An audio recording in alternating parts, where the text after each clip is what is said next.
Rebonjour à l'émission L'heure juste, donc sous une autre forme, là, parce que là, comme vous voyez, c'est un pré-enregistrement, donc je le fais de chez nous avec en vidéoconférence.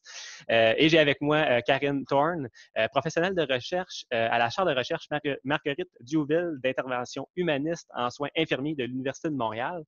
C'est un beau titre, ça. Ça fait quoi vraiment, Karine? Oui, en fait, comme mon titre, c'est professionnel de recherche. Je suis infirmière de formation, mais depuis début 2019, je suis à temps plein au sein de cette chaire de recherche-là comme professionnelle de recherche. Donc, je suis un petit peu, en fait, le bras droit de la chercheure principale, qui est professeure Véronique Dubé, qui est titulaire de cette jeune chaire de recherche qui a été créée en 2015. Et qui, dans le fond, est dédiée, qui était, de par son nom, là, la chaire de recherche Marguerite Diouville. Dans le fond, cette chaire-là a été créée suite à un don des Sœurs Grises et de différentes congrégations là, qui sont reliées à ces sœurs-là, qui souhaitaient, dans le fond, perpétuer en quelque sorte les valeurs de Marguerite Diouville, qui était entre autres très connue, si on veut, là, pour l'humanité, l'humanisme dans ses soins. Puis à notre ère où tout va vite et tout est informatisé et robotisé, ben on trouvait ça d'autant plus intéressant de s'intéresser à cet angle-là, de sorte à le préserver et faire en sorte que, bien sûr, il ne perde pas de sa place importante et primordiale. Donc, c'est un peu les travaux de la chaire portent sur ça, chaire pour laquelle je travaille. Par contre, pour le livre auquel je participe, dont on parle un petit peu aujourd'hui. La genèse, si on veut, de ce livre-là a commencé quand j'ai travaillé 15 ans à l'Institut de gériatrie de Montréal, à sa clinique de cognition. Et dans le fond, ça a commencé un tout petit cahier que j'avais fait un peu maison pour remettre aux proches aidants qui accompagnait un proche qui venait pour une évaluation cognitive.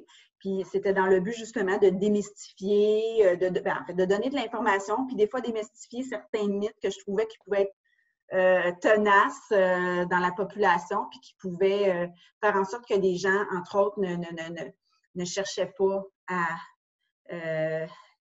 être évalués là, quand il y avait des difficultés qui se pointaient le bout du nez.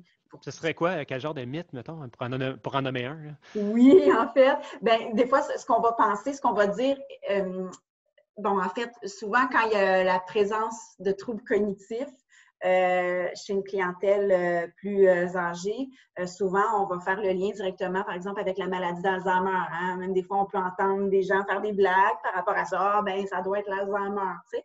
Mais en fait, oui, c'est une des causes possibles, mais il y en a plein d'autres. Il y a plein de choses qui peuvent expliquer le fait qu'on ait des difficultés cognitives. Et il y a parmi ces causes des causes qui sont réversibles, des choses qu'on peut vraiment corriger. Et par exemple, des fois, ça peut être dû à un débalancement métabolique, si notre thyroïde n'est pas ne fonctionne pas bien, un diabète débalancé, une carence en vitamine B12, il peut y avoir plein de choses comme ça qu'on n'aura pas nécessairement de signes, qu'on ne sera pas conscient, mais qui peuvent affecter la cognition. Donc, il y a plein de causes qu'on peut traiter, qu'on peut corriger. Il y a évidemment une éventualité possible qui est aussi une maladie neurodégénérative, comme une maladie d'Alzheimer. Mais même si c'est le cas, il y a quand même des choses à faire. Il y a des médicaments pour ralentir, mais les médicaments, c'est une toute petite portion, je dirais. Il y a vraiment tout ce qui est l'approche, l'enseignement, savoir c'est quoi que cette maladie-là amène comme changement, mais comment aussi on peut compenser parce que et maintenir des bonnes habitudes de vie pour faire en sorte que la maladie évolue le plus lentement possible et qu'on reste autonome aussi le plus longtemps possible parce que c'est tout à fait envisageable. J'imagine que c'est vraiment important que la personne proche aidante soit sensibilisée à ça, à ces enjeux-là, pour pouvoir mieux accompagner le proche, justement, dans son maintien de l'autonomie. Entre autres, effectivement, parce que quand on ne sait pas, cette maladie-là, c'est entre autres la mémoire. Le plus typique symptôme est souvent le premier, oui, c'est ça, mais il y a plein d'autres choses qui sont atteintes. Qui deviennent atteintes aussi, puis qu'on n'est pas toujours conscient. Alors, quand ça se présente, on peut se questionner à savoir, ben coudonc, ça m'est arrivé d'entendre coudonc, il fait-tu exprès? Je me demande si vraiment, ou comment ça qu'il ne comprend pas. Mais ce n'est pas juste la mémoire, la capacité de compréhension est aussi atteinte, la capacité de poser des raisonnements, la capacité à s'exprimer. Donc, quand on sait qu'est-ce que la maladie peut entraîner, et c'est un petit peu plus facile après, si on veut, de vivre avec ou du moins de savoir comment s'adapter puis comment vivre avec. Puis nous, en tant que professionnels, on est là pour ça, dans le fond, pour donner des trucs puis pour dire, oui, bien ça, effectivement, ça peut s'inscrire dans le cadre de la maladie, mais voici ce qu'on peut faire pour amoindrir. Ou, ben non, peut-être pas, on va regarder ça de plus près. Donc, alors justement, là, on va avoir un livre qui sort très bientôt qui s'appelle « Devenir proche aidant ». C'est quoi l'objectif de ce livre-là, finalement? Oui, bien, c'était vraiment justement pour accompagner les proches aidants. C'est un livre qui s'adresse directement aux proches aidants pour mieux, bien justement, à la base, c'est pour expliquer tout ce qui peut arriver justement comme changement et faire en sorte, quand on comprend, bien, c'est un petit peu plus facile, si on veut, de cheminer avec. C'est encore, je pense, moins de frustration, moins de confusion, peut-être, de savoir ce qui se passe, puis pourquoi c'est là, puis surtout comment y réagir. Donc, le livre est vraiment tout dans cette optique-là, de rendre ça un petit peu plus, on n'est pas en train de dire là, que c'est une partie de plaisir tous les jours, c'est pas ça, mais comment rendre ça un petit peu plus facile, justement. Puis le livre s'adresse vraiment plus spécifiquement aux proches aidants de personnes atteintes de maladies neurocognitives, c'est ça? C'est ça. La maladie d'Alzheimer étant la plus répandue, la plus connue, mais ça s'applique tout aussi bien à des personnes qui auraient d'autres types de maladies un peu moins répandues, que ce soit la maladie frontotemporale, la maladie à corps de Lewy, ou même des gens qui auraient des atteintes cognitives qui seraient secondaires à des atteintes vasculaires, des gens, par exemple, qui auraient fait des AVC. Alors, eux peuvent avoir certaines atteintes au niveau cognitif, mais qui sont liées à justement un petit accident vasculaire. Dans leur cas à eux, il n'y aura pas nécessairement d'aspect dégénératif. S'il n'y a pas d'autres AVC, souvent l'état va rester stable, mais il y a quand même des difficultés qui peuvent s'installer et avec lesquelles on doit composer au quotidien. Donc, ça peut s'adresser à eux aussi, ce livre. Est-ce que l'approche est différente pour les différents types de proches aidants, par exemple d'enfants à parents ou de conjoints à conjoints?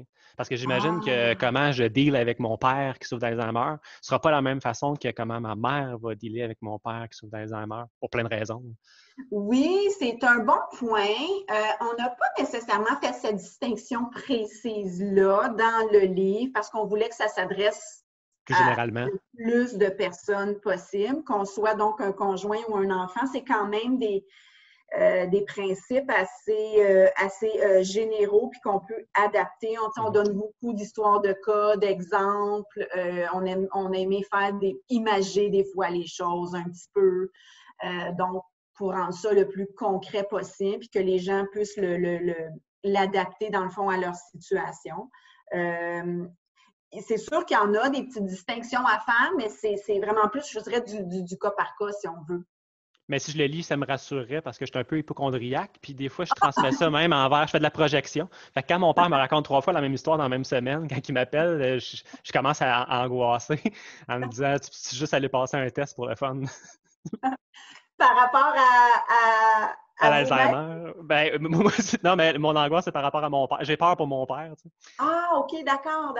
Alors okay, que c'est probablement peut-être une carence en vitamine B12 ou je sais pas. Bien, il y a des possibilités. En fait, la chose à retenir, c'est que dès qu'effectivement, il y a des questionnements, parce que, OK, je vais reprendre. Il y a des changements qui sont normaux dans le vieillissement. Hein? Il y a, par exemple, on est autant capable d'apprendre des nouvelles choses, que ce soit une nouvelle langue ou un nouvel appareil dans la maison qu'il faut apprendre comment il fonctionne. On est autant capable, sauf que ça peut nous prendre un petit peu plus de temps, un petit peu plus d'énergie quand on est plus âgé, quand on est plus avancé en âge. Mais on est capable.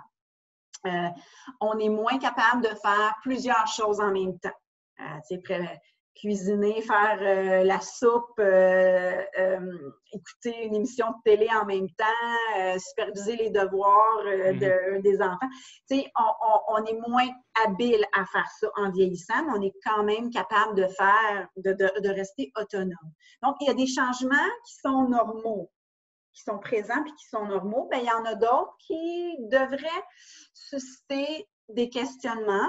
Et il y a des grands principes, si on veut, à retenir. C'est si ces difficultés-là ou ces changements-là vont venir causer des atteintes importantes dans l'autonomie. Donc, on va faire des erreurs qui ne sont pas bénines, comme oublier des rendez-vous importants, oublier des anniversaires de personnes importantes. Et ça de façon aussi répétée. Donc, ce ne sera pas juste une fois par-ci, par-là, parce que entre autres aussi, il y avait pu avoir une cause qui explique le tout. Donc, quand ça perdure au-delà de plusieurs mois, qu'il n'y a pas vraiment de cause qui peut venir expliquer ou mettre une lumière là-dessus, que c'est répété et que c'est plus vraiment de l'ordre du bénin, souvent que notre entourage l'a remarqué, ça, c'est toutes des choses qui devraient dire, bien, OK, je vais aller voir ce qui se passe, je vais en parler à l'infirmière, au médecin, à ma travailleuse sociale pour aller creuser un petit peu puis voir qu'est-ce que je peux faire par rapport à ça. Puis, est-ce que le livre aborde aussi certains aspects comme les niveaux de soins, l'hébergement, des aspects légaux? Parce que, en ce moment, c'est encore pire avec la pandémie et les histoires d'horreur en CHSLD. J'imagine qu'il n'y a pas beaucoup de proches aidants qui vont être enthousiasmés à l'idée que leurs proches soient amenés en établissement de soins de longue durée. Effectivement. C'est sûr que le livre a été écrit avant le contexte de pandémie. C'est sûr que, bon, ce qui arrive, c'est sans précédent pour tout le monde. On est tous en train d'essayer de s'adapter. Heureusement, là, il y a eu quand même, entre la première et la deuxième vague, maintenant, on autorise qu'il y ait un proche aidant qui puisse demeurer, là, être présent, là, ce qui est super important. Donc oui, on aborde ces sujets-là, des sujets qui sont moins joyeux, mais qui sont quand même importants d'aborder. Tout ça dans un esprit de beaucoup, je dirais, de préserver les choix de la personne, hein, ses valeurs, qu'est-ce qu'elle veut pour la suite, quelles sont préserver sa dignité, préserver sa sécurité aussi. Donc, il faut aborder ces questions-là. Puis, on en parle, on explique, d'une part, quels sont, par exemple, les différents moyens, là, par exemple, pour les régimes de protection, ces choses-là, mais aussi dans quelle situation on peut penser avoir à enclencher ces démarches-là ou pas, parce que ce n'est pas toujours une nécessité d'aller vers une homologation de mandat, d'aller vers un régime de protection formel. Ce n'est pas un passage obligé, même si la personne devient inapte. Il y a des contextes précis qui font qu'on va aller vers ça. Et c'est vraiment pas la majorité du temps que c'est nécessaire. C'est vraiment donc ça peut enlever un peu de pression pour certains proches aidants. Je pense des fois qu'ils disent « Oh mon Dieu, je vais être obligée d'embarquer là-dedans. » Des fois, on pense à quelqu'un qu'on connaît, un collègue, un beau-frère, une belle-sœur qui l'a fait puis que ça n'a pas été facile. Ça, c'est un autre élément qu'on parle beaucoup dans le livre. Hein. Chaque personne est différente. C'est une maladie qui va c'est des maladies qui vont prendre beaucoup un peu différentes couleurs, différentes manifestations selon la personne, selon sa personnalité antérieure. Donc, chaque personne est différente. On ne peut pas dire que parce qu'on a connu quelqu'un qui avait l'Alzheimer puis qui a été, par exemple, qui avait des comportements plus agressifs ou des idées paranoïdes, que c'est sûr que ça va arriver chez notre proche. Chaque personne est vraiment différente.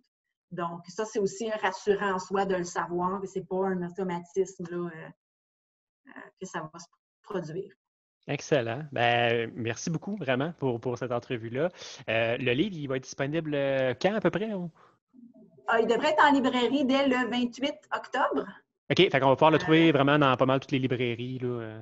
Exactement. Et il va y avoir un lancement officiel virtuel à cause du contexte, évidemment. Si les gens sont intéressés, ils peuvent aller sur la page web du Centre Avantage, qui est associé à l'Institut de gériatrie de Montréal.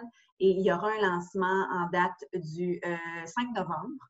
Et je peux déjà donner un scoop à vos membres. Là, il y aura une petite promo. Là, si jamais les gens veulent se procurer le livre, ça sera possible de le faire. Génial. Bon, on va lancer ça à nos membres, là. C'est très gentil, merci beaucoup. Donc, je vous remercie, puis on reste de se reparler après pour voir les impacts de ce livre-là, finalement. Ben oui, pourquoi pas, ça ferait plaisir. Merci, à une prochaine. Bye bye. Merci, au revoir.